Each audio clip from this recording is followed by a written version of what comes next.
屋久島から戻っても、亜美の行動に何の影響もなく、同じルーティンを繰り返す日常は、全く変化しなかった。まずは、一日一回、机の引き出しを、整理整頓することから始まる。中身を一旦取り出し、方向を整え、元ある場所に戻す。その次には、おもちゃのお札を取り出し、一枚ずつ枚数を数えると、大きさや向きを確認して、再び元ある場所に戻すのだ。無論、この作業に何の意味もない。いずれもすでに整理されていて、必要のない無駄なことだが、この一連の作業を一通り、毎日繰り返さなければならない。それ抜きでは、先には進めないのだ。亜美にとって、このおまじないのような決まり事は、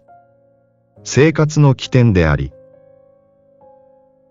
無意識ながら、どこか心を落ち着ける作業でもあった。しかし久美は、この奇妙な癖に、時折悩まされた。急用で出かけなければいけない時も、決して後回しにはせず、久美の言うことを一切聞かない。普段は放っておいても全く問題ないが、一旦自分のリズムが崩れると、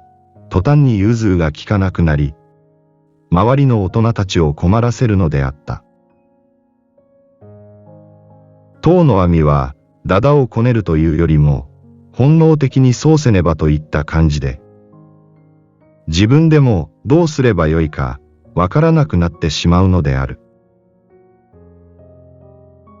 それよりも、久美が一番心配していたのは、亜美が人とコミュニケーションを取れないことだった。同年代の子供たちとほとんど遊ばず、いつも一人でいることを好み、子供らしくはしゃぐこともない。久美は自分にも高志にも持ち合わせない独特の性格に悩み始めていたのである。しかし、生まれながら人と違う感覚で生きてきた亜美には、主観的な認識しかできず、他人の行動はすべて異質に感じられた。亜美の脳は常に異常な反応に制御され、好き嫌いの感情以外、なかなか発達しなかった。中でも話す概念がないことで、言語の発達が著しく遅れ、他人と会話することは困難を極めた。特に実の母である久美とのコミュニケーションは、亜美にとって一番大変なことだった。その理由は、ことあるごとに叱りつける久美に、どう対処すればよいかわからなかったからだ。それに、毎日手を休めず働き続ける慌ただしいリズムに、入っていく隙もなく、甘え方さえわからなかった。知恵なら、自然と汲み取ってくれる安心感があった。しかし、母である久美は違う。どう向き合うべきか、全くわからない。久美になぜと問われても、亜美には物事の判断が理解できない。わからないことがわからないのだ。矢継ぎ早に攻め立てる久美とは違い、知恵はどんな時も立ち止まって、亜美のペースに合わせてくれた。小さい頃から母親のように知恵と過ごしてきた亜美は、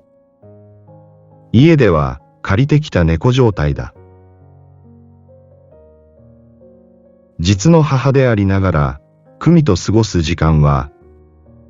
知恵のように心安らげるものではなかった。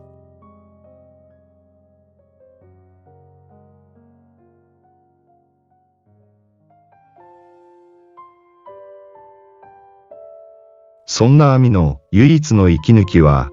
空を仰ぐことだった。何がそうさせるのかはわからないが、時間のある限り、ぼんやり眺めるのが好きだった。昼間はゆっくりと流れる雲の行方を追い続け、夜は柔らかく闇夜を照らす月と、きらめく星々を眺めているだけで、なぜか不思議と心が安らげたのであった。